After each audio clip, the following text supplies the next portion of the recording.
starting now. And yeah, wonderful. Yeah, so welcome to LFDT Meetup. And today we have a special meetup talking about how to create the blockchain ecosystem in Arab world. So a couple of months back, we introduced as a LFDT Arabian chapter, and as a Seiyaj Tech, we kind of leading from the front to bring the all the Arab world ecosystem together, and where we could invite the visionary leader who are building the blockchain and building the LFDT ecosystem. So I'm just going to brief like what is the agenda for today, and then I will hand over to Julian. He will give update about the LFDT and then the respective sessions out there. So these are the yeah, Arthur. Someone asking? Kalmesh, I'm sorry. Before starting this presentation, can you brief taking 2 to 3 minutes, 1 minute ago about LFDT? So I think Just that Julian will take in detail. I'm just giving what is the agenda for today. okay. Okay.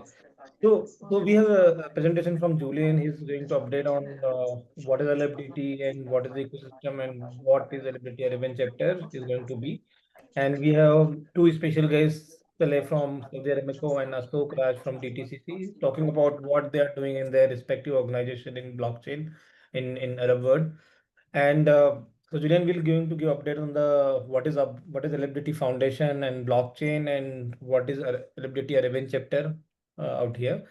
And then we have Dr. Ali Mia is talking about just giving what is Arabian chapter and how you can contribute, how you can get involved in the ecosystem, and which are the different regions and countries as part of this chapter.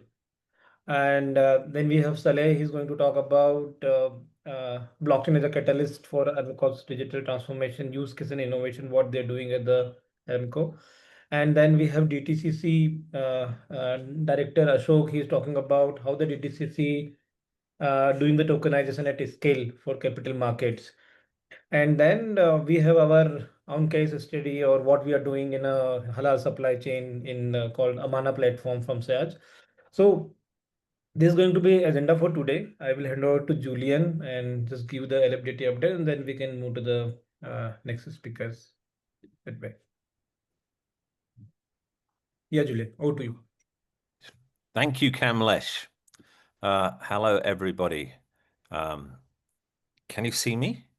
Or we can see you, Kamlesh. I can't see. I can see you. We can see you. You see me, right? Yeah. Yes. Okay. So what I'm going to do today, I'm going to go through just as Babu just asked, please, I'm going to now do a cover a little bit about what Linux Foundation Decentralized Trust is. And I'm going to share your slide. That's what we want at the end of the slide. So let me go through escape. There you are. I think I have about 10-15 minutes to do this. So we can make this interactive if people want to ask questions, but I'll go through and maybe people can ask questions at the end. But firstly, what is Linux Foundation Decentralized Trust? So we are the open source foundation for decentralized technology ecosystems. So put it very simply, we're the umbrella organization where people come together to develop technologies, specifically centralized technologies. We were originally, if you look at when we started off as the Hyperledger project, which was Hyperledger Fabric and Hyperledger Sawtooth and a number of technologies that became very successful. Technologies that were developed in the open together by many companies around the world and individuals. And then we grew, became the Hyperledger Foundation. And then last year, because we're so expansive, so large, we became a larger foundation and we became the Linux Foundation Decentralized Trust. And I'll share with you all the different technologies, the different communities, and the different activities that happen within it. We are a non-profit. We champion open source, as I said, across a growing ecosystem of blockchain, ledger, identity, cryptography, and many other related technologies. We think that decentralized technologies is not just about blockchain. There's many other kinds of outcomes and technologies that are involved in this space, but obviously blockchain the most prevalent today. We're supported by our members, and I'm going to talk about those, and communities since 2015. And I think we're talking today about developing and strengthening the community here so they can become part of that community. And the way that we look, and Linux Foundation, we look at open source, all of us are smarter than any one of us. So us developing the technologies globally together, those core technologies, we can accelerate the use of those technologies. And if you accelerate the use, the development of that technology, we can get the benefits from societal or commercial outcomes. We're part of the Linux Foundation. So our large umbrella organization is Linux Foundation. The Linux Foundation, I think the next slide talks about Linux Foundation. So Linux Foundation started with the Linux kernel, which runs 90% of the world's compute. And then because that was so successful, we have many different Linux networking. We have Kubernetes, CNCF. We're kind of like the technology open source plumbing of the world, right? We're the technologies that we all rely on every day, from your mobile devices to your blockchain technologies to your cloud infrastructure across many areas, right? And the Linux Foundation, I think I was just looking before, we have about 700,000 developers globally have developed or contributed to the technologies within the Linux Foundation. We have about 900 open source projects, and I think 17,000 contributing organizations, and about 3 million trained over the period of us. So we're a very large organization. We're a non-profit, and we rely on the community. We are part of that community. So I'll share these slides and definitely happy to go more into that. So when we talk about open source technology is the predominant way that technology is developed today. 80% of any new application is open source technology. That means the license of the software is open source and can be used by others. And there's many different ways that we can look at that. But what makes, I think, our special kind of source as such is the fact we're not just about open source. We're about committing communities to do open development. So all our development is done in the open, and the way it's governed is open. We are truly open source. Anybody can use our technology, right? There's no capture, it is truly open. And that has enabled us to grow and grow. So if we're talking about Linux Foundation Decentralized Trust, we have 9 years of community building. We have hundreds of enterprises and startups who are members, including Seiyaj. Today, we're going to see, and DTCC are 2 examples. We've got 7 graduated projects, 11 incubating projects, 50 labs, 7 regional chapters, including, I think this is number 8, and 186 meetup groups and lots of participants.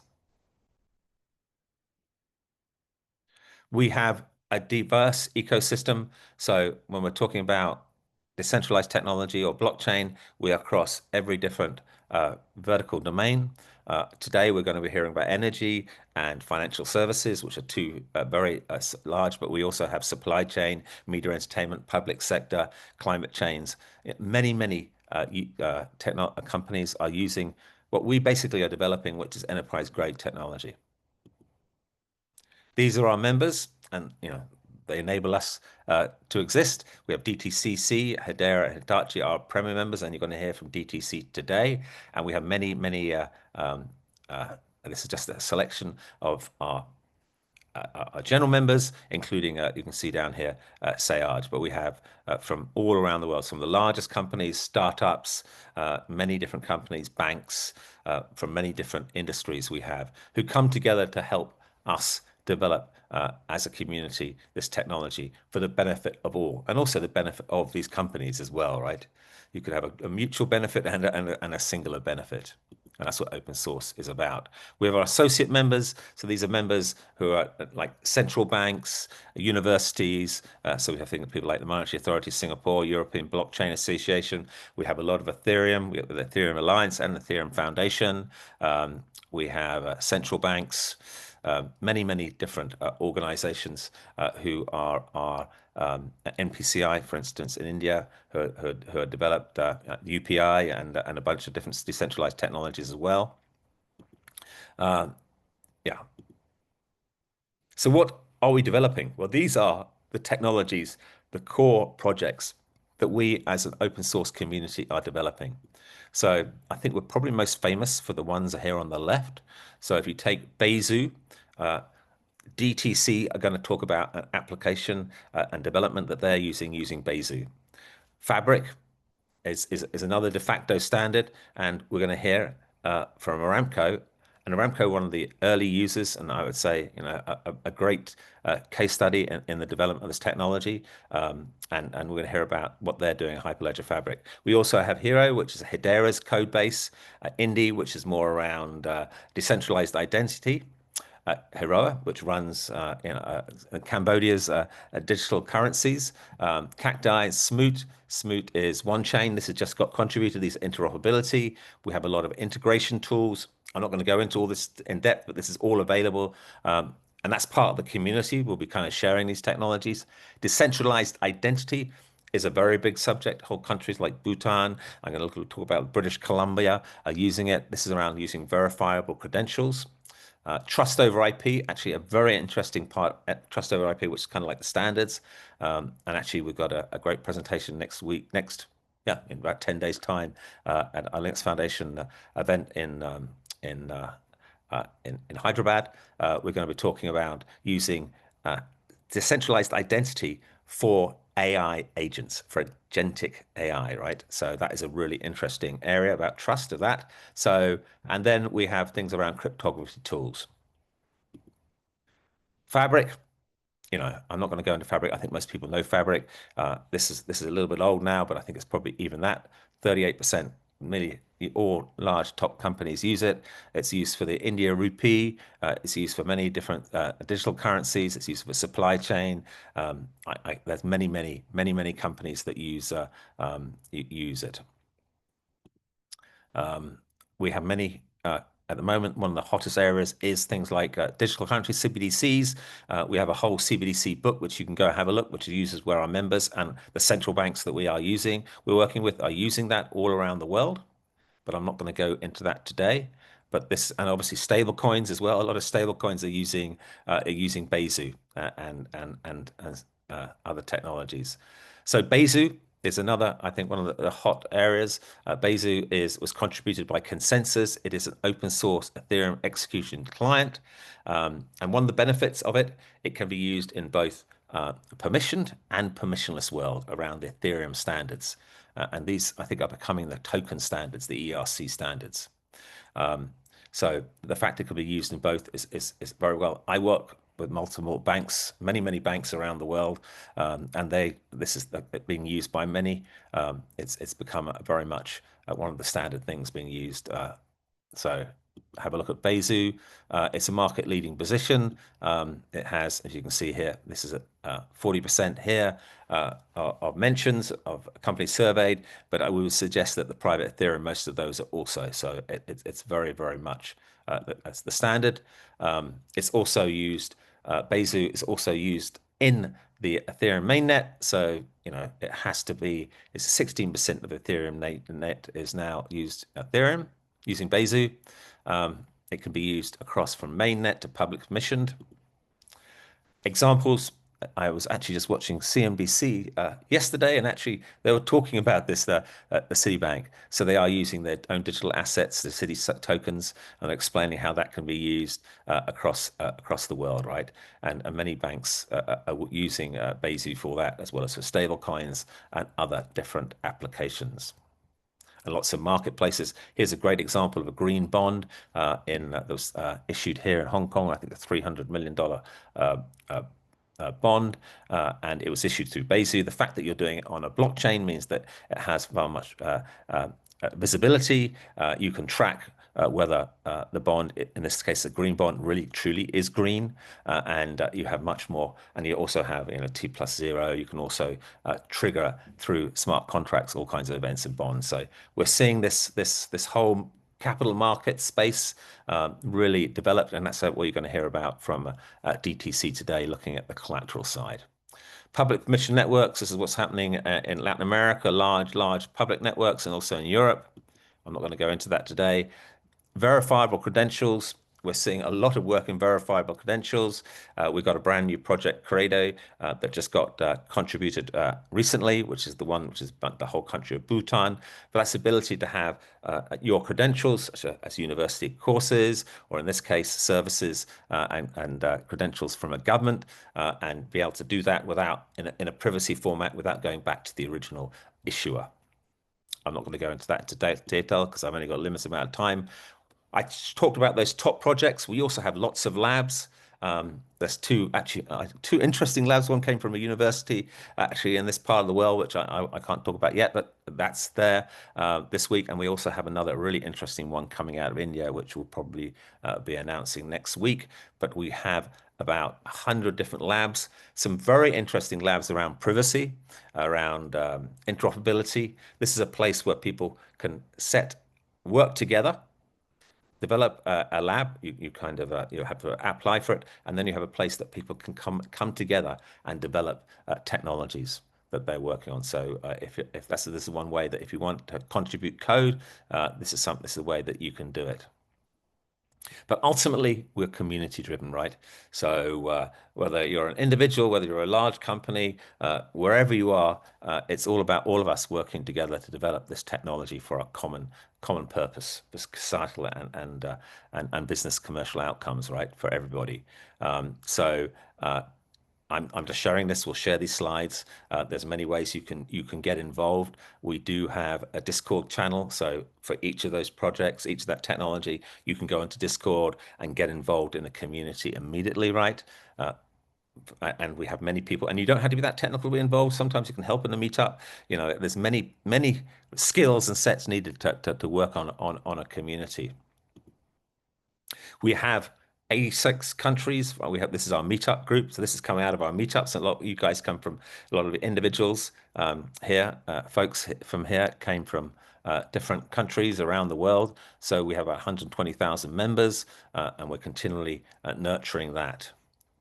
And I just want to talk a little bit about, I was in Middle East recently, right? I was working a bit with the Abu Dhabi government and some advisory work. They're doing some interesting stuff. And I see, you know, in Riyadh, across the region, a lot of interest in the use of decentralized technologies and around trust, verifiable credentials. And I did some stuff in Token 25. And we have many, our global members there, Accenture, Chainlink, DTC, Hedera, and we have Seiyaj, Wipro, Zonic, and we have many companies involved. So what we want to do for Arabia, Middle East, is pull everyone together. And we do that through global chapters, regional chapters. So these are the key ones that we have today. India chapter, which is probably the first. That was brought about because we had so many meetup groups. They wanted to come together. And we want to do that for Arabia. So in the same time zone, also maybe some of the language as well together, people can work together to develop together and contribute to the community. And for that, we need you. So that is my presentation, just an overview. Happy to take any questions, but now I'm going to pass on to our community members in the region. Ali, who's now going to talk about specifics around this Arab community and how you can get involved. And I want to say thank you as well for everyone turning out today, and look forward to working with you all. Take care. Yes, thank you so much, Julian, for this presentation. I don't know if we have any questions maybe before starting my small presentation about the Arabian chapter. I think people can ask the question yet. Yes, okay, great. Well, I will be sharing my screen.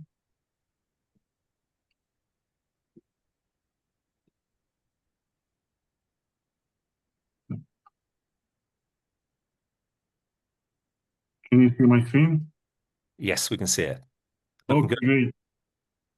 Yes. Okay, great. So I will start. So good evening, everyone, and welcome to the official launch of the LFDT Arabian Chapter. My name is Dr. Idea. I am a business development manager at Seiyaj Tech, and we have the pleasure of leading this initiative with the support of the Linux Foundation and our partners across the region. So today we are not only launching a new chapter for the Arabian chapter, but we are also opening a new gateway for collaboration, innovation, and open source leadership in the Arab world.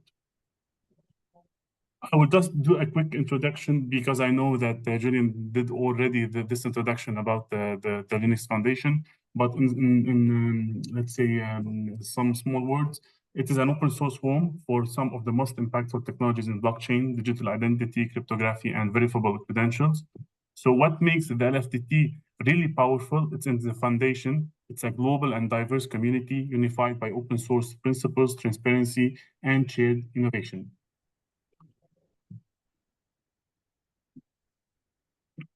The LFDT also at its core, it embraced the principle established by the Linux Foundation. We have the neutrality, the community leadership, and secure, transparent code bases. So basically, this is a place for you where open source contributors, enterprises, developers, and public sector leaders can come together in order to create new technologies and create technologies with a trust and scale. What is also very important about the LFDT community, it's a community driven. It means that we have a lot of years that we are building on this community. We have many graduate projects, more than 7 incubating projects, more than 50 labs. And we have always Meetup participants that participate in the Meetup in order to engage and in order to discuss about the new projects and how to develop this community.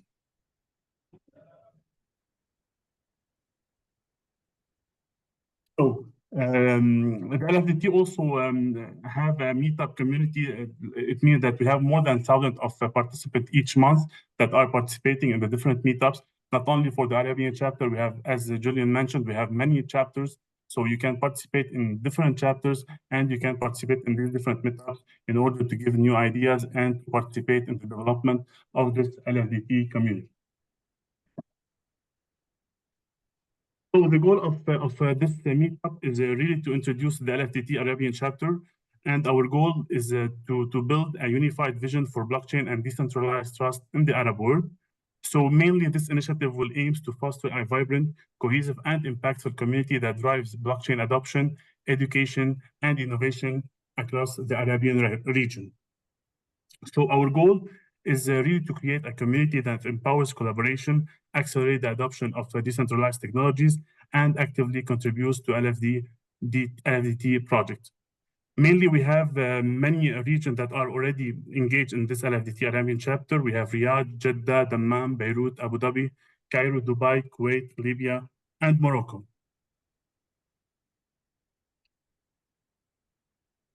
So our vision at Seiyaj is really to create this Arabian chapter by targeting a different part. First of all, what we want to do is to create a collaborative industry ecosystem by fostering cooperation across different sectors in order to drive innovation and standards.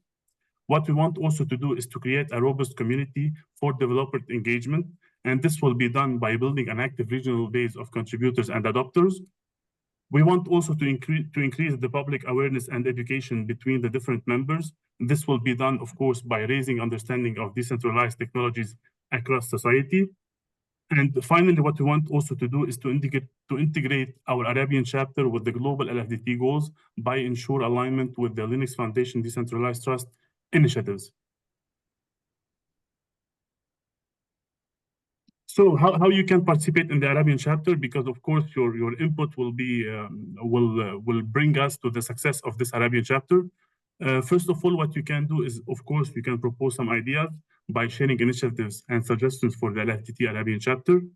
You can also, of course, engage with others by providing feedback, comment, and voting on existing ideas. And of course, you can add your name below, and you will see here the QR code that you can scan in order to join our community and to join our effort. So first of all, you can scan this QR code to add your name if you are interested in participating as a contributor, organizer, or supporter to Arabian chapter. And you can, of course, join our Discord by scanning this QR code. So, finally, just in one, let's say, word, as Julian said, with your effort and with your input, we can bring the success to the Arabian chapter in order to be one of the leading chapters in the LFDT community. So feel free to engage with us, to send us an email, or to send any idea that you have in order to bring the success to this Arabian chapter. Yeah, thank you, Dr. Ali. And now we can move to the presentation from Saleh. Saleh is from Blockchain Solution Group from Saudi Aramco. And he's going to present what Saudi Aramco doing in blockchain adoption. So yeah, Saleh, over to you. Okay. So let me know if you guys can see my screen. Visible. Perfect. Okay, so good morning, good afternoon, wherever you might be in this in our planet. My name is Sahil Ghamdi. As Kamlesh said, I've been working with Aramco for 10 years. I actually have an experience in blockchain, basically blockchain technology field for so far for 4 years. And so in this presentation, basically we'll be going over our digital transformation in Aramco, our blockchain journey. I will go over some of our solutions, how we are adopting blockchain technology, and later on I'll open it for questions and answers segment. So feel free to ask whatever you might need. So as I said, I have 10 years experience in the technology field, and 4 years of that is focused in the blockchain sector, let's say, or blockchain industry. So our digital transformation in Aramco, we have a lot of flagship programs that enables us to deliver tomorrow's energy more safely and efficiently. We are our efforts are to boost our sustainable let's say operations and to drive the innovation within the company. Our objectives basically is to enhance our operational safety and security, to improve our business processes, and to drive innovation within the company. Our DT strategic objectives aligns with 2030 vision. We have identified a lot of technology tracks. Some of this is AI and machine learning, blockchain, AR and VR, cybersecurity, robotics and UAVs, RPA, and the Internet of Things. We're trying to push the company towards enhancing our effectiveness and competitiveness in the energy market, to develop oil and gas adjacent industries, and to develop the kingdom's digital economy, and to support the innovation landscape within the company and the country. So when it comes to blockchain, our blockchain strategy, we have identified 4 adoption streams. The first is going to be building our own solutions. We utilize permissioned private blockchains to build our solutions. So far, we have been, we have built 4, actually 5 solutions utilizing Hyperledger Fabric. We'll dive deeper on this subject in the upcoming slides. The second stream is to consume blockchain as a service solutions. And the third one is to join consortiums and collaborate with participants within these consortiums. And the last adoption stream is investing in startups. So Aramco invests in local startups through our venture capital arms, either within the kingdom or even internationally. Our journey in with blockchain basically started in 2018. Along the way, we have developed multiple strategic partnerships. One of these is the Linux Foundation, and we invested in a lot of different startups. We developed many solutions, of which we have been granted 4 patents for our solutions. We were recognized by Forbes and Gartner to be among the leading oil and gas companies when it comes to blockchain technology. Last year, we were recognized also by the Communications Space and Technology Commission by winning the Innovation Award. So let's talk briefly about blockchain technology itself. What is blockchain? In its simplest elements, blockchain is a ledger technology. This ledger technology enables us to manage our data securely in a transparent way, and it allows us to have a system of records that is tamper-proof. Usually, it uses a network of computers to record and verify these transactions. Now, I want to make the distinction between two types of blockchains, mainly public and private blockchains.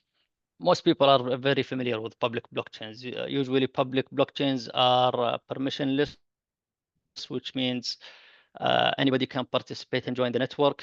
Usually, there's a token associated with that blockchain network. And these blockchain protocols use different types of consensus mechanisms, either proof of work, proof of history, proof of stake, etc. In Aramco, we mostly focus on private blockchains. And I think most enterprises are also focusing on private blockchains. Private blockchains differ from public blockchains in the sense that it is a permissioned network. So you need to be granted permission to join the network. Usually there is no token associated with the transactions. And for the security, usually we use multi-party signatures to authenticate these transactions. Think of this as a workflow where the participants are authorizing this transaction or approving it. So to understand why we use blockchain technology and how we use it, let me go over a business scenario. Let us assume we have multiple business partners that are conducting business between them. In this business, there is transactions that's happening between these business partners. In a traditional software architecture, each business partner has their own system of records. So think of this as the backend or ERP system. When a transaction happens between them, each partner would go and update their own system of records. This can result in some challenges, especially if the business transaction requires visibility between these partners. So having the databases of these business partners in silos and segregated can result in having inaccurate data. So all of the business partners are assuming that they have the same data in their systems, but in reality, it might not be the case. So the challenges is there is a lack of transparency between these business partners. Having a discrepancy in the data, even though the assumption is all business partners have the same data, will cause the potential for disputes. Resolving these disputes usually is very lengthy and very costly when it comes to man-hours spent. So now let us introduce a blockchain layer on this business scenario. We will create a blockchain network and we will onboard all of the stakeholders or all the partners on the network. Now we have a shared database or a shared ledger, and this is going to be the blockchain network. All entities will transact on this network. Anytime a transaction happens, it is immediately added to the blockchain in real time with full visibility to all partners. So when partner A submits a transaction, all the involved parties would have kind of a workflow triggered, and they would approve this transaction if they see that actually yes, the data we have is the same as the data has been submitted to the blockchain. What this will give us is it will give us a unified transaction log. This unified transaction log will act as the single source of truth for all parties involved. This will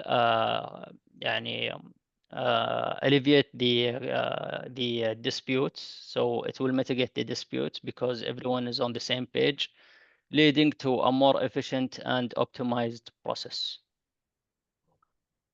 So now I'm going to talk about 3 solutions. The first solution that we developed in Saudi Aramco is the hydrocarbon custody transfer. So Aramco basically sells hydrocarbon products to many customers within the kingdom. And the challenge here is that we have sometimes we have frequent disputes with the customers over the quantities of hydrocarbon product that was transmitted throughout our pipelines. I'll go in detail on this solution, and hopefully you will get why blockchain is very beneficial for us. So Aramco has pipelines to its biggest customers. These pipelines are used to facilitate the transmission of our hydrocarbon products. Usually, before we deployed our solution, the process was the plant would, or the let's say plant dispensing this hydrocarbon product, whether it's crude, whether it's ethane, dry gas, etc. These pipelines connecting between us and our customers would have something called flow computers, and think of this as meters at the end at both ends, our end and the end of our customer. And we record the quantities that we are dispensing, and the customer also dispenses the quantities, captures the quantities from their meter. This requires daily field visits because these flow computers are printed, they're printed manually. And at the end of each day, some operator would need to go to the pipeline itself and collect these printed tickets. And the next day, someone from his team would go to enter the data to the SAP system. Later on, an invoice is generated, and the invoice is then shared with our customer. Now, sometimes what would happen is that the customer would say that you've billed us for X amount of product, but our meter is saying that actually no, we received less than the quantity that you have invoiced us for. So they would raise a claim in case of dispute. A team from Aramco would go and would be dispensed to go and investigate what is happening. So operators from pipelines would go to check maybe there is a leakage in the pipeline. Maybe somebody inputted the data, he had an error inputting the data, or for any other reason. So a lengthy investigation would be happening from our side and from the customer side. So the challenges in this process can be summarized in 4 things: manual data entry and the need for daily field visits to collect the tickets coming from the meter readings. Manual data entry would have an impact on the data accuracy. In case of a dispute, there is a very lengthy measurement claim process. Also, this can cause some friction between us and the customers. So what we did with this process is that we digitized the process using 2 things: using IoT sensors and using blockchain technology. So we went to our pipelines and we updated the flow computers. Now it doesn't print tickets manually. What happens is that we introduced IoT sensors, and these IoT sensors would basically, through an API, feed the data directly to the blockchain ledger. And this will allow us to have this will avail the data for us and the customer in real time. Anytime somebody notices a discrepancy in the data, it can be captured immediately and addressed immediately. This this will make our process efficient. It will mitigate the disputes because everyone is on the same page. So the second solution is our material digital passports. Every year, Aramco procures a huge amount of materials to be conducted. Every year, Aramco procures a huge amount of materials. These materials will be used in the construction of our facilities. The challenge here is that we don't have visibility of these materials across the supply chain. So this material is coming from, let's say, from Korea. It's coming from a manufacturer in Korea, then it is going to be shipped using an international distributor. Maybe it goes even to a local distributor, and then it goes to the contractor that is doing the construction of this project. And at any point, the material might be damaged, the material might be replaced. So we want to ensure that our materials are authentic and coming. So we want to track these materials coming from the manufacturer all the way to the construction site. So the material digital passport basically tracks these materials across the supply chain. Each step, when somebody across this supply chain receives these materials, he needs to check these materials and then basically approve these materials and say that actually, yes, these are the materials.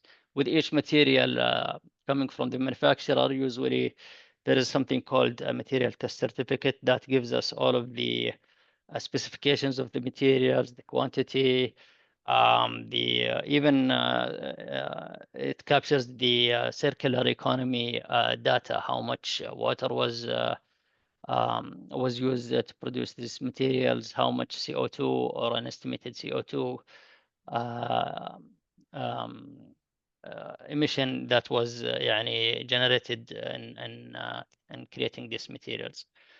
So the benefits of this solution is that it ensures the authenticity of all materials used in our projects. And it also gives us circular economy information. The last solution is a training certificate solution.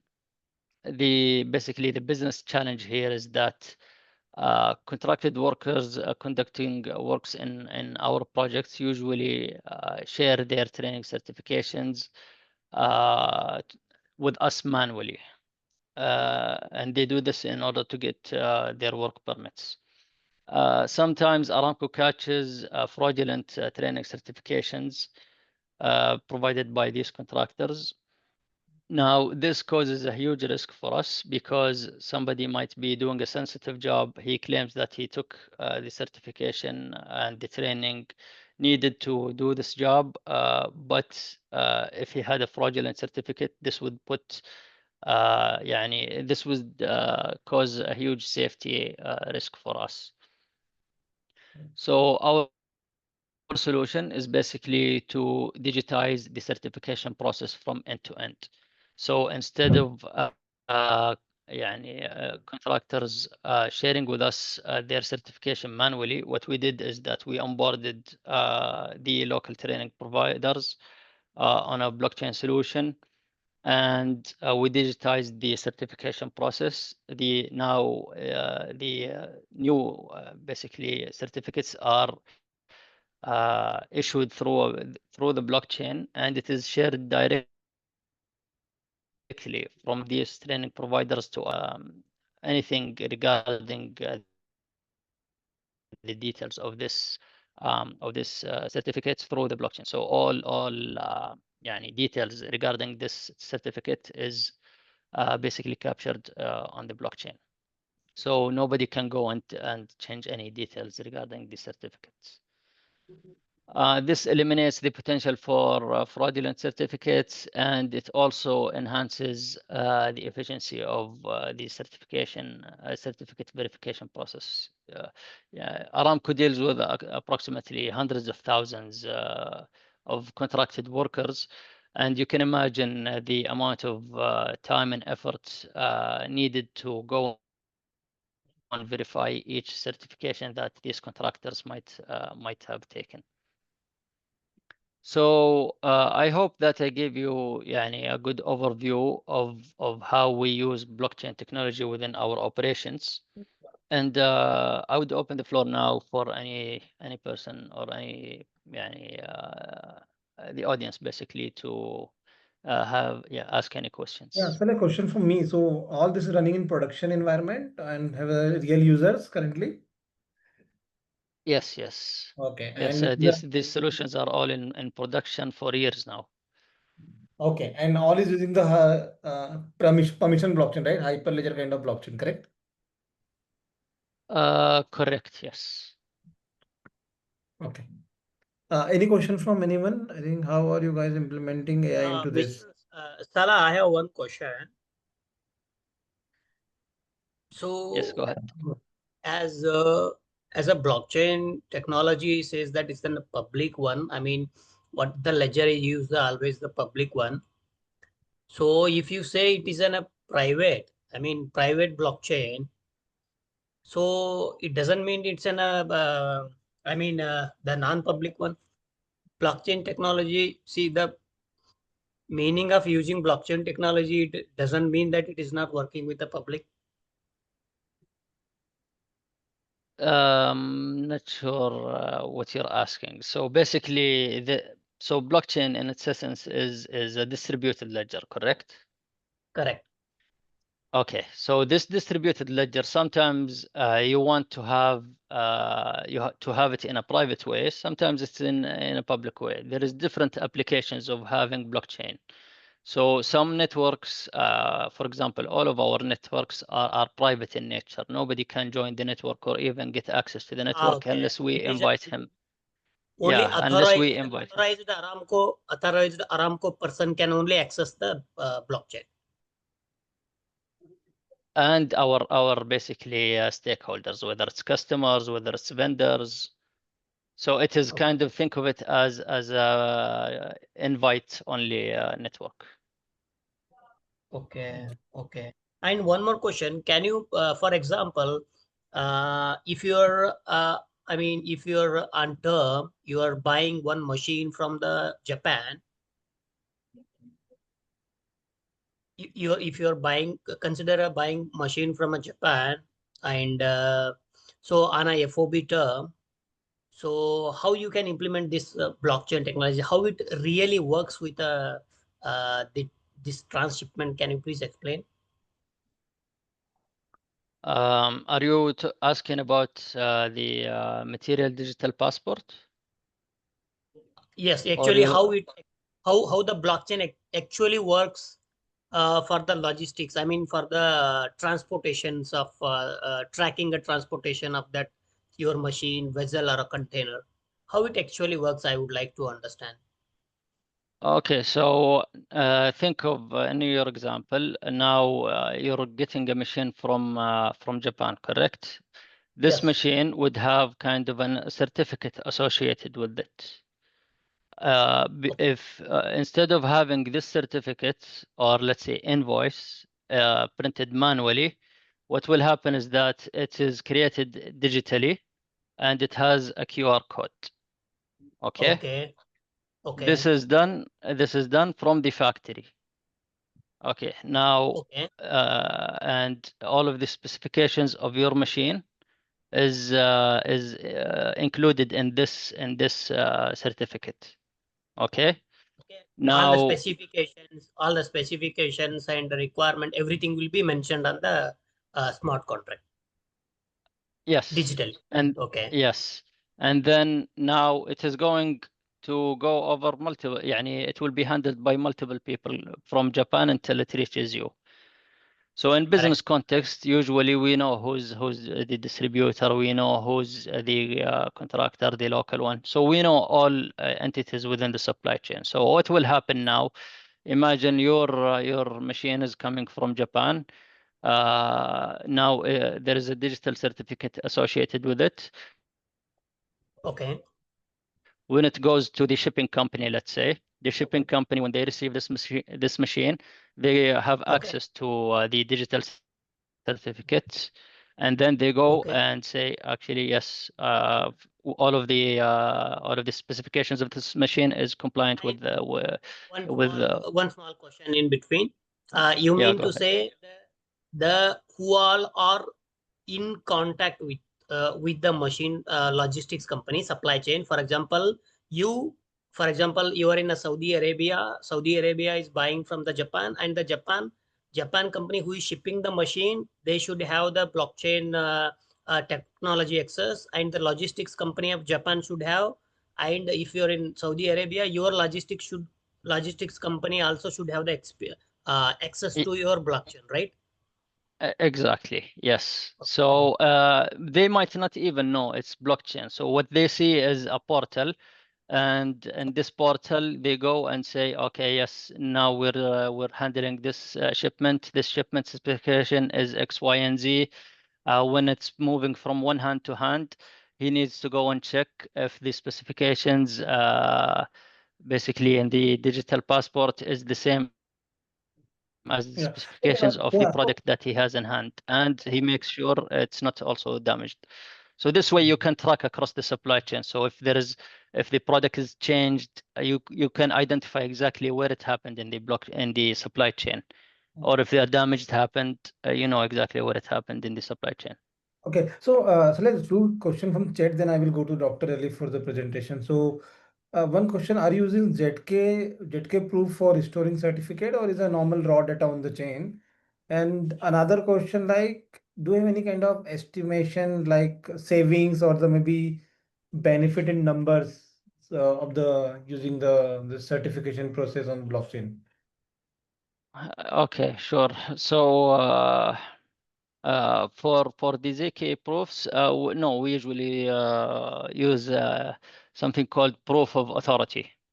So this is what dictates that the transaction is valid or not. It's basically kind of think of it as a workflow. So any entity that is involved in a transaction, they need to go and approve this transaction. So yeah, this is the consensus mechanism that we use. For your second question, is there any numbers? Yes, there is numbers, but I think I cannot share it. Share exact numbers, but let me give you maybe an estimation or a rough number for our operations. Some of our operations, let's say for the custody sales, Aramco sells hydrocarbon products in tens or hundreds of millions each year, and so we generate these invoices through the system, and we have eliminated disputes. So we save the company thousands of hours in manual and man hours, basically, by alleviating the pain of handling disputes. So you can think of it as anytime there is a big dispute happening between Aramco and one of the customers, an investigation would happen from our side, and another investigation would happen from the customer side. If there is no agreement, even after the investigation, maybe there is a lot,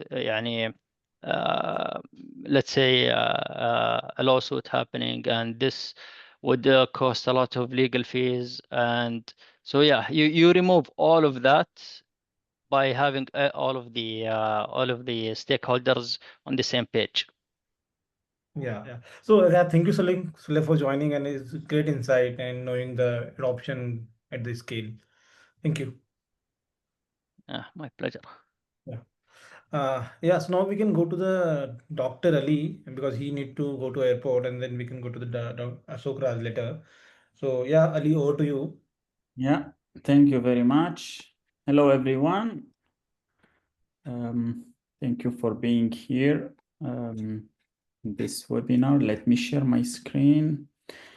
So from my side, my name is Dr. Ali. I am a project manager with Seiyaj and AI lead. So I'm focusing more on AI and telecommunication systems.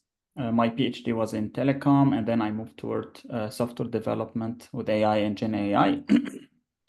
So about Seiyaj, little bit. So we are a company that is where the mission is to localize cutting-edge software and hardware solutions in Saudi Arabia. We are aligned with 2030 vision of the KSA.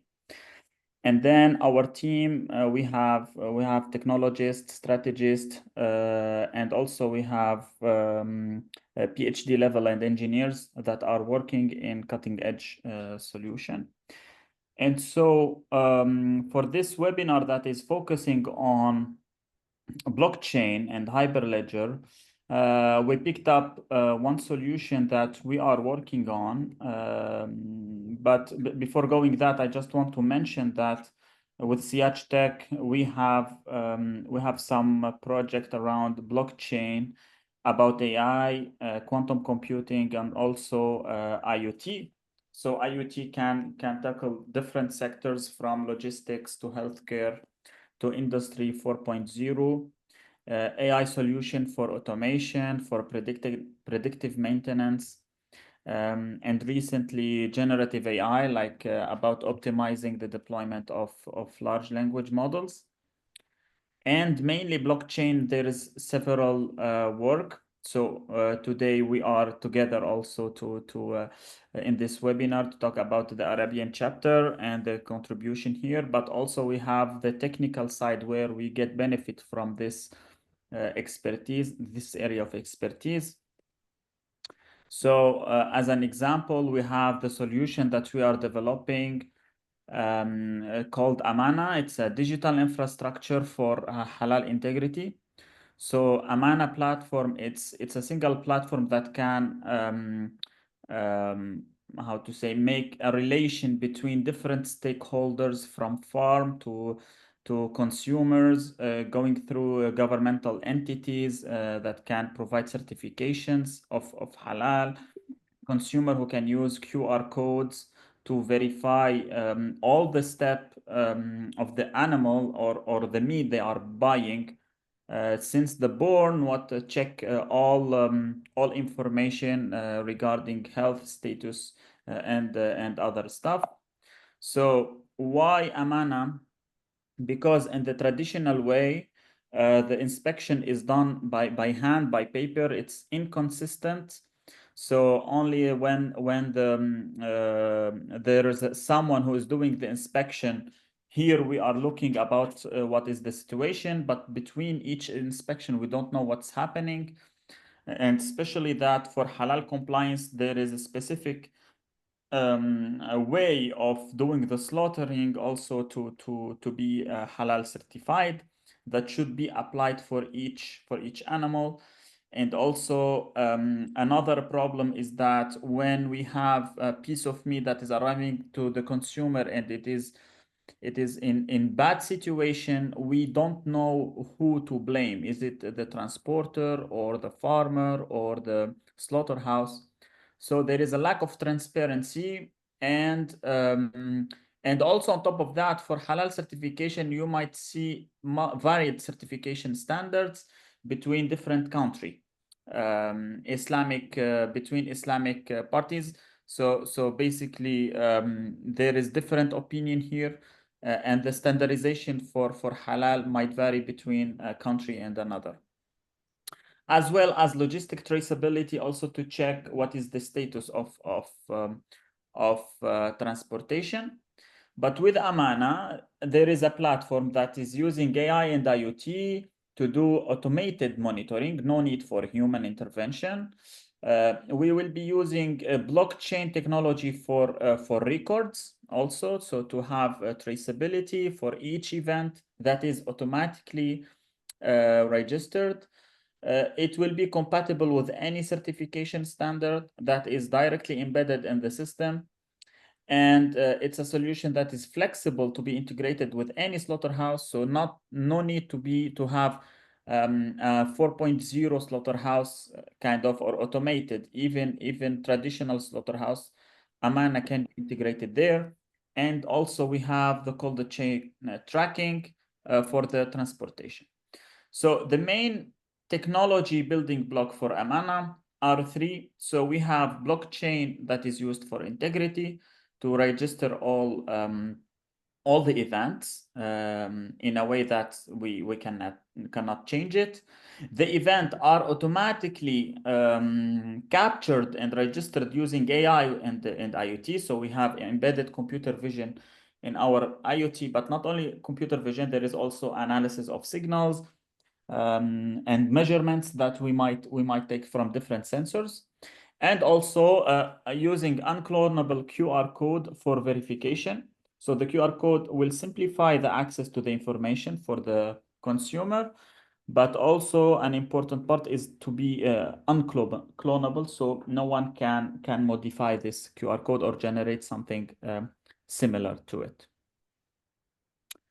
And so focusing on blockchain only, our aim is that each event will be logged on permissioned blockchain. So for tamper-proof verification, the logs are immutable. So here you can see what is the benefit of blockchain and hyperledgers.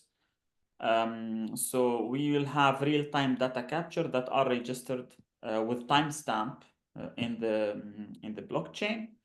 And so the logs afterward will be visible to the government, to the certification body, consumers, all stakeholders that are interested in these tracks. And this will guarantee that there is no falsification and no backdating.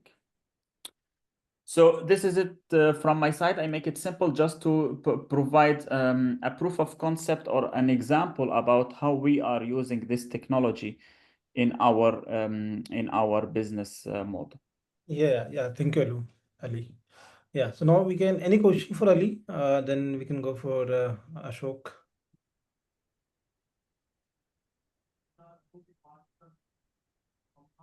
Thanks, Kamlesh. Let me share my screen. Yeah. And so Ashok is a director at DTCC, and he's at the digital assets especially, and he's going to talk about how they are using the tokenization in the collateral capital market actually. Hi, everyone. Good afternoon or good morning. Yeah, my name is Ashok Raj. I'm the Business Development Director at DTCC Digital Asset. I take care of the Middle East region. First of all, I'd like to thank Kamlesh, Julian, and the entire Seiyaj team for this opportunity to speak at this event. I'm excited to talk about tokenization, why it matters, and what we are doing in this space.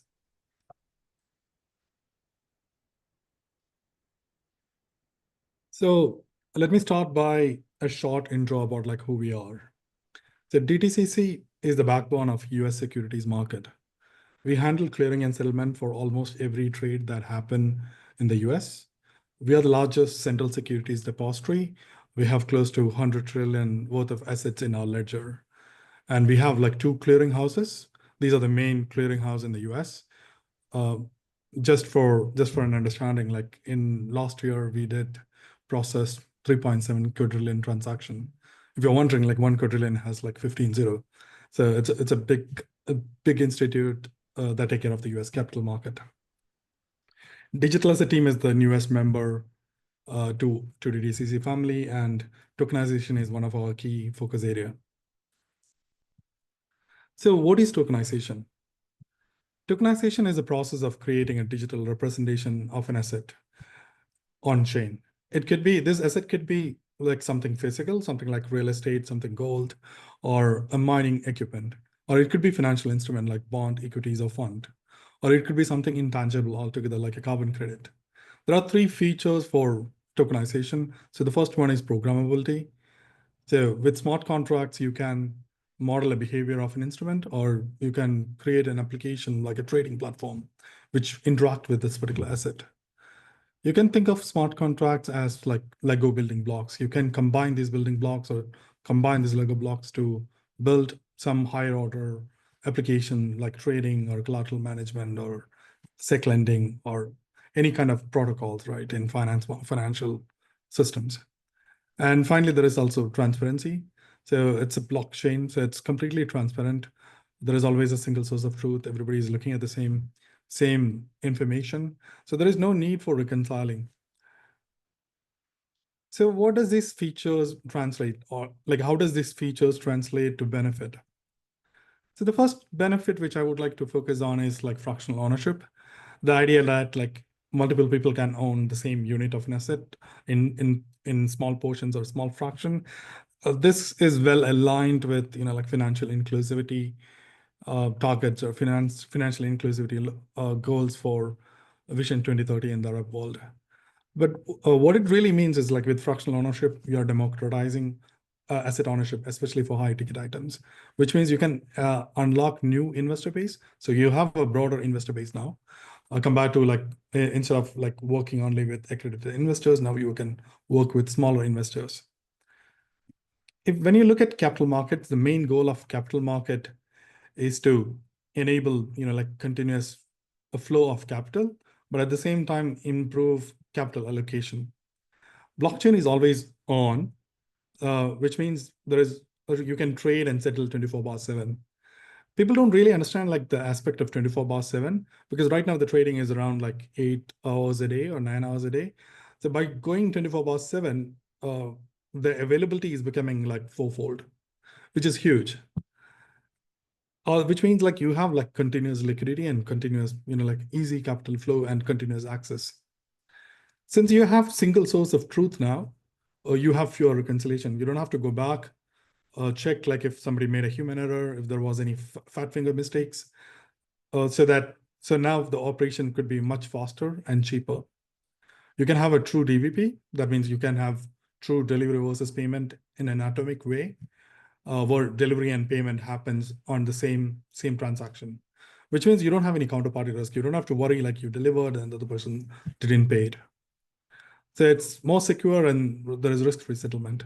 And finally, there is transparency, which is big because on chain you have an inbuilt audit trail. You have transparency. You can build trust. This is very significant, especially with alternative asset classes.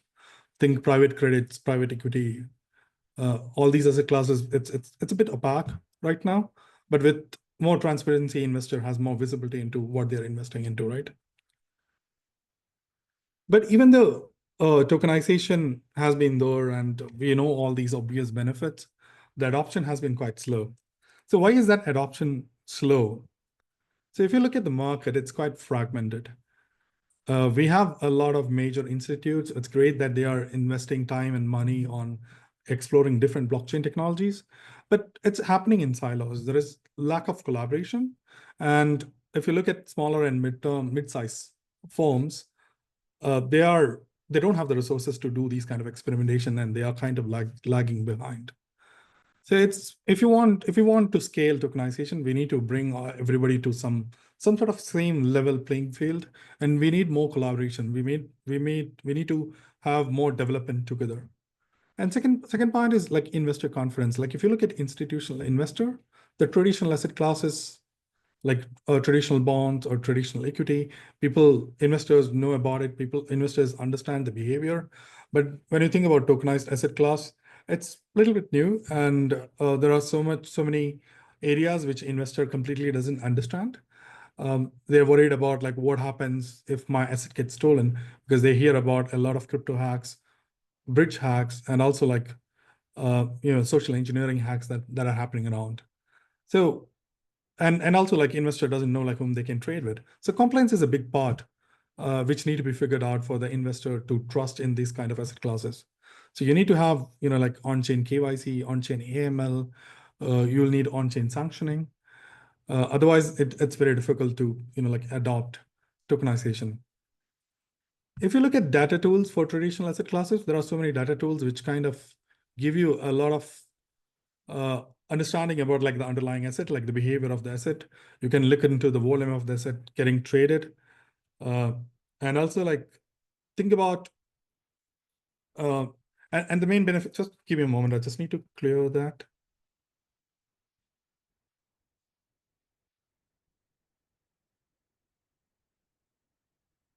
So yeah, so I was talking about data tools. So data tools, we have a lot of data tools for traditional asset classes, but if you come to tokenized asset classes, we don't have that many data tools. And because we need tools to understand like what these assets are, like how we can track these assets, and what about like assets moving on multiple chains and multiple wallets? So that is another area that we need to look into.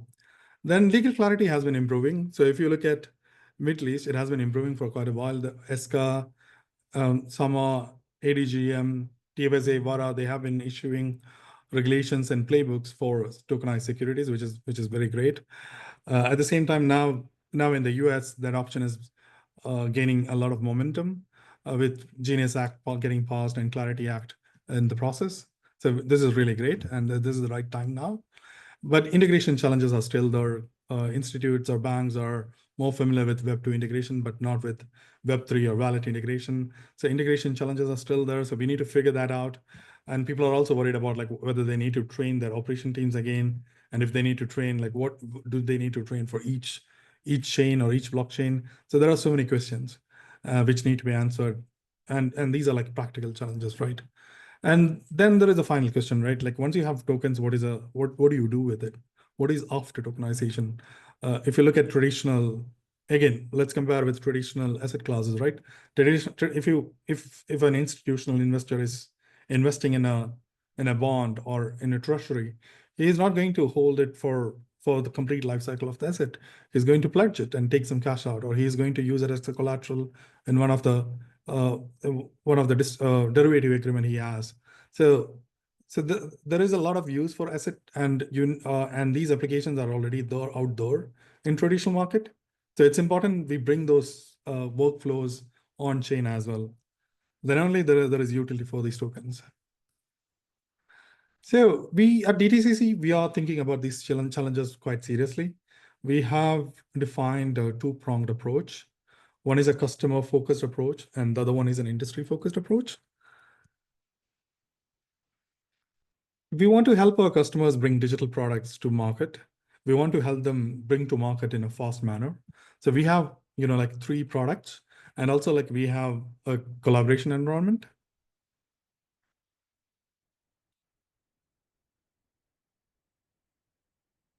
The first product is called Factory. It's a tokenization engine. Think of it as like a smart contract library that you can deploy on chain. As its name suggests, it's a factory, and you can use this factory to issue tokens. It's a factory for tokens. And it has 3 core elements. The first one is data. When we think about tokens, we most of the time think about record of ownership. But here we're talking about financial instruments. Each financial instruments come with its own specific metadata. It has different meaning, different attributes. So for example, a bond would have a coupon rate, an equity would have a ticker, or if it is a fund, then you need to think about the NAV of the fund, whether it's an ESG fund or whether it's a different fund strategy. So all these informations are quite important. For example, if I'm building a application in the future where I'm creating an application for collateral management and I want to use an asset as a collateral, I need to figure out if it is eligible for this particular agreement that I am signing. So I need to look at the risk rating of that particular asset class. If it is a bond, I need to make sure it's AAA bond or AAA treasury. So data is very important and very basic, and we need to have data on chain. And we have what we have done with Factory is we have developed a very comprehensive data framework, and we also have a mechanism to attach this data to any token. Then we have role-based access control. We are thinking about tokenization on scale. We are thinking about institutional adoption. And when we think about enterprises, especially in financial or capital market, most of the workflows are multi-party workflows. It's not just one person or one entity doing the issuance, distribution, and everything. If you think about a fund workflow, you have an issuer who is issuing the fund. Then you'll have a transfer agent who is distributing the fund. And the transfer agent and issuer might be from 2 different organizations. And there could be a compliance team who is doing a different compliance action. So you need to figure out like how you can enable this role-based access control on chain, how you can distribute these control mechanisms on chain. And we have role-based access control on Factory. Then the third one is compliance. Compliance, we talked about compliance and how it can boost investor confidence. SEC is a regulator in the US. They recently talked about tokenized security. They told tokenized security is a derivative. So derivative of security is also a security. So tokenized security is a security. So investor protection is kind of paramount. So we need mechanism to make sure, like you can enforce KYC on chain. If something goes wrong, you should be able to claw it back. You should be able to enforce AML on chain. So compliance is at heart of Factory, and we have these capability within Factory. The second product is Capital Market Platform. So think of Capital Market Platform as an interface between smart contract or between Factory or the blockchain world or Web3 world and the Web2 world. So it can act like a bridge. Maybe not the bridge, as a bridge might not be the right term in this context, because we are talking about blockchain. It's kind of a bridge, but it's a gateway, I would say, because it also takes care of the complete asset life cycle of a token. And what it means for institutions are that, like, institutions who are very familiar with Web2 API, they can easily integrate with CMP, and CMP would have higher order functions, which are more oriented towards institutions. Like if they want to do a distribution, there would be distribution, redemption, all those things would be embedded inside CMP, and they could easily integrate it to their workflows. What it means is, like, from an operation perspective, they don't have to train their team. They would be issuing traditional fund one day. Next day, they would be moving a switch on their UI. And now they're issuing a tokenized fund on chain. So it would be as smooth as that. The next product is LedgerScan. It's a data and analytics platform. So we generate a lot of on-chain data, like when we're issuing tokens. And right now, like, for example, if you look at BUIDL token or Benji tokens, these are getting issued on multiple chains. So you need to track tokens on multiple chains, and you need to make sense of it. You need to understand, like, what is the price action on these tokens or these assets. So you need to aggregate data from on-chain ledgers as well as off-chain transaction sources. Then you need to consolidate it, you need to normalize it, you need to enrich it with pricing data, KYC data, and also provide transaction context, like whenever transactions are happening. So you need a system for that. And right now it is very difficult. And with LedgerScan, you can easily do it. And the best part is we give these feeds in a UI as well as an API. So what that means is, like, if you have a traditional portfolio management system, you can integrate LedgerScan easily with it.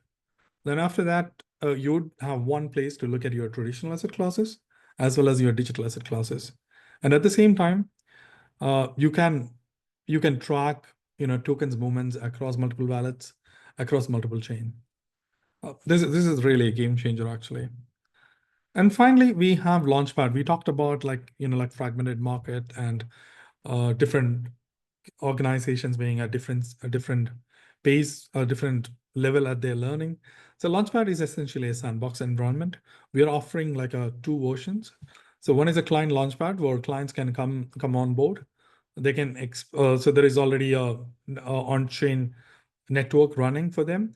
And it is a safe space where they can try things out. They can explore different blockchain technologies. All these three products will be accessible on that particular Launchpad.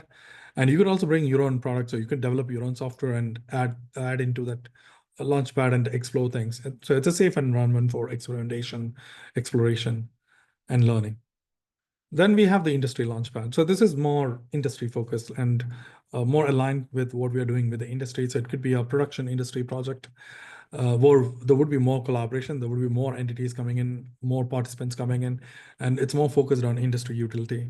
So I'll give a glimpse of what we are planning to do on the industry side. So we want to build the institutional digital ecosystem for the future, and this is how we envision the future. So right now we have a lot of asset classes, as I mentioned, like we have 100 trillion, close to 100 trillion treasuries held by our customers or our members on our ledger. So they are being held on traditional ledger, and there are also other asset classes held on traditional ledgers.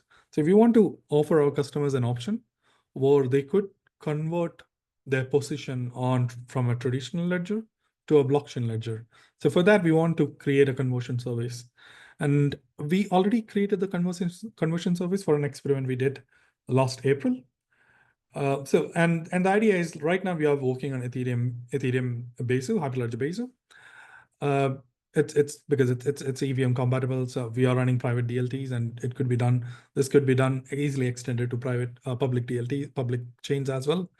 So and we are also planning to support other chains. So it's actually an interoperability between multiple chains and traditional ledger.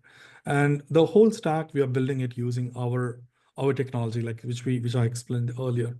And we are doing this entire thing in the Launchpad environment. So this kind of solve for the supply of tokens. So now through this mechanism, you can have supply of tokens, especially in the US market. But at the same time, you need to solve for the utility issue, which I talked about.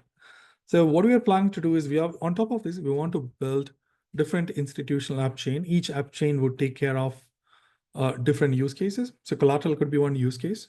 We need to think about life cycle of an asset. We need to think about lending and trading. So these are different app chains that can come in the future. So right now we're working on the collateral app chain. And last April, we kind of launched the collateral app chain. And here is a QR code. It's an global experiment that we did in April.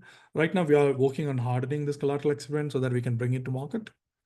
And it's a 1.5 hour demo of the collateral app chain technology. And it is done in a collaborative way. We have entities from the US, UK, Europe, Japan, around the world who participated in this experiment. And one of the use cases that we explored was more like how you can move collateral from US to Japan when the US market is closed.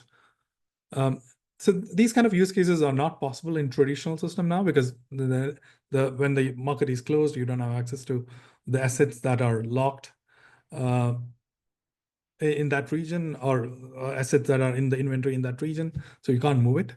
So it was a very interesting use case, but we also explored three other different use cases, which is not right now possible in the traditional world. I highly recommend checking this out. And the beauty of this particular implementation is this can be easily replicated in other region. And we would love to work with banks and institutes in the Middle East and help them adopt this technology and explore different similar activities. With that, my presentation kind of concludes.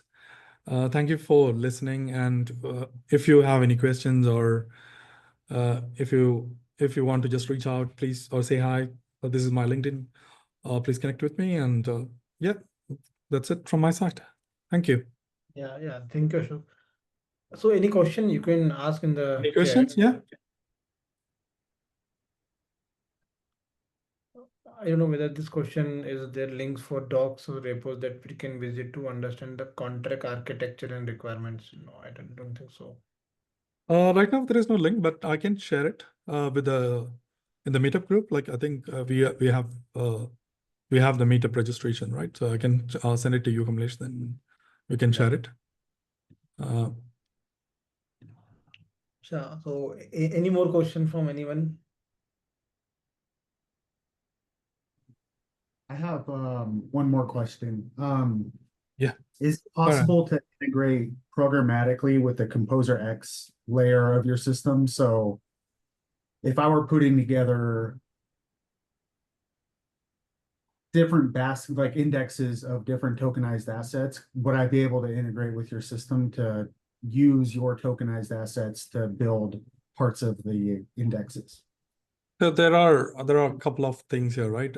So one way of doing that would be, I mean, it's possible, but if you look at this architecture, DTCC is so the members are owning their asset on DTCC layer.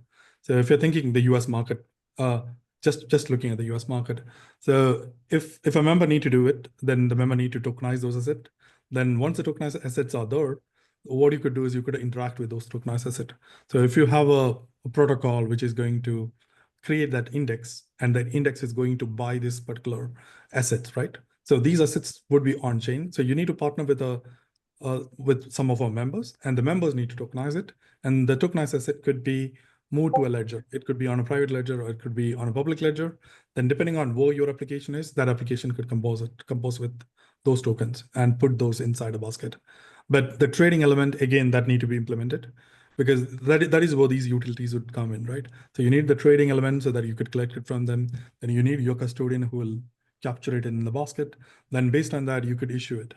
But if the fund issuance part, if it is just about the fund issuance part, that can be done as a siloed architecture. Like you can have your own blockchain. You can deploy your own application using Factory and CMP. You can issue a fund and the fund distribution, like if it is a money market fund. But the underlying asset, if you want to connect it, then you need the entire ecosystem. Because if you look at other systems, most of them are kind of like a custodial model, like somebody will hold it, then they have to issue. This one is actually the same asset classes, right? It's essentially the same asset class once it is tokenized. But yeah, does that answer your question?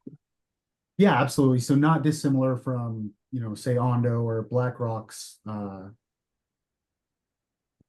Yeah, so in that case, the underlying asset would be, like somewhere else and they need to buy it. But here it would be, you could compose it. So it could be one system and you could rebalance it when you change your indexes. Like that. Okay, excellent. Thank you. So I have a few questions. So you're saying in the year this launch pad, there are kinesis, there is a Canton. So currently all this is integrated in the DTC ecosystem, or Currently, everything is not integrated, but we are working on all the integration. Right now, we are working on the Hyperledger Basis side as a private DLT. So it depends on like where our customers want to go. So once we develop this technology, if there is a demand, a customer need to move to a particular chain, it's going to be a lot customer driven, I would say. Okay. Another thing like this was a sandbox launchpad. So it's open for anyone, right? Or is this open for the DTCC customers and partners only? It's open for everyone. Like, so we have customers around the world because we also have other post-trade services. So it's mostly open for institutes and financial institutes, capital marketplace. But there would be a commercial element we need to discuss. Then that is how it works. Yeah. It's not directly accessible. You can't sign up in a page, kind of. Okay.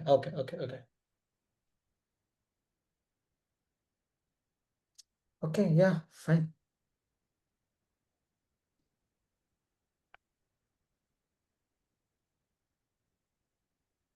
Yeah, I think thank you everyone for joining. Julian, are you here? I am here. Yes, excellent. Thank you, everybody. That was really good. Some great presentations there, right? Yeah. So how do we want to obviously we want everyone to, we're giving all the information out, we're shared about the chapter. We want everyone to get involved. Should we do a photograph? Yeah. So if everyone turn their camera on, we'll try and do a photograph of this meeting, right? Because this is all about you, not just the speakers as well, right? So how do you do that? In a grid, right?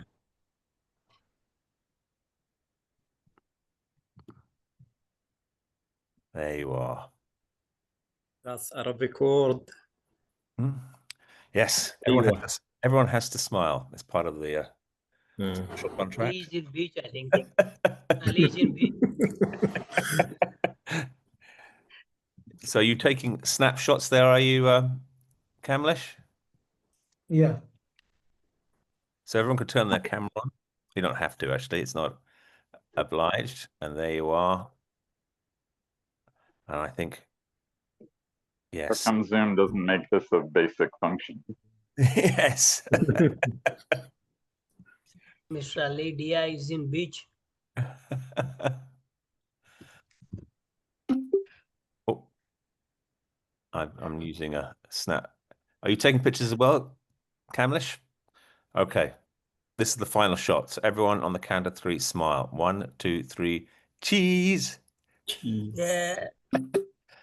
There you are. Excellent. Done. Yeah. Thank you. So do you want to wrap up, Kamlesh, or Ali or somebody? Or any questions?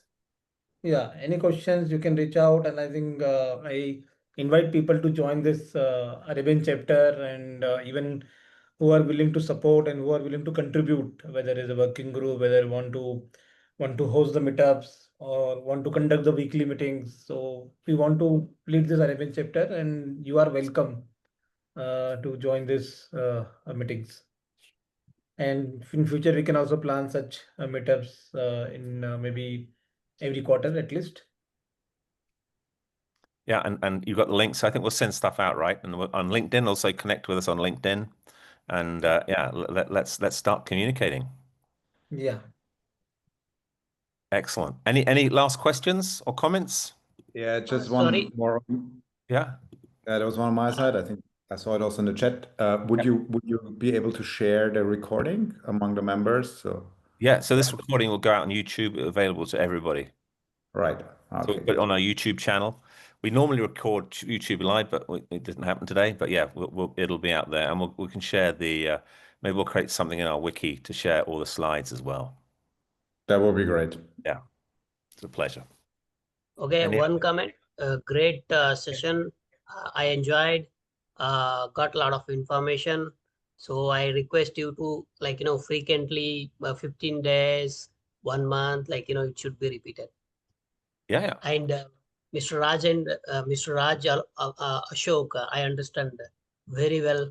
Thanks for your information. Yeah. Thank you. Yeah. And I think what we'll do is what we Hello, do. I'm Daniela Barbosa, Executive Director. Go ahead.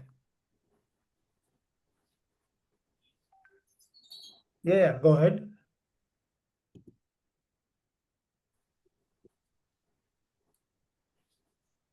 I think. And what we might do is have we have in the chapter maybe every 2 weeks just a meeting that you all can come to, right? That's not an official thing, but we just come along and we talk about things, right? And start putting kind of plans together. And I saw some questions people how to contribute. There's many ways to contribute, so we can discuss that. We need support, help to pull these meetups together, to do the activities, and obviously people can contribute the code, and there's many ways to contribute, right? So. Yeah, let's just continue the conversation. Thank you, everybody.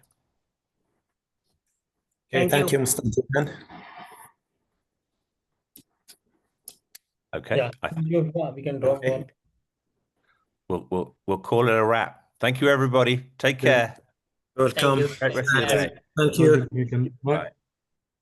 Bye.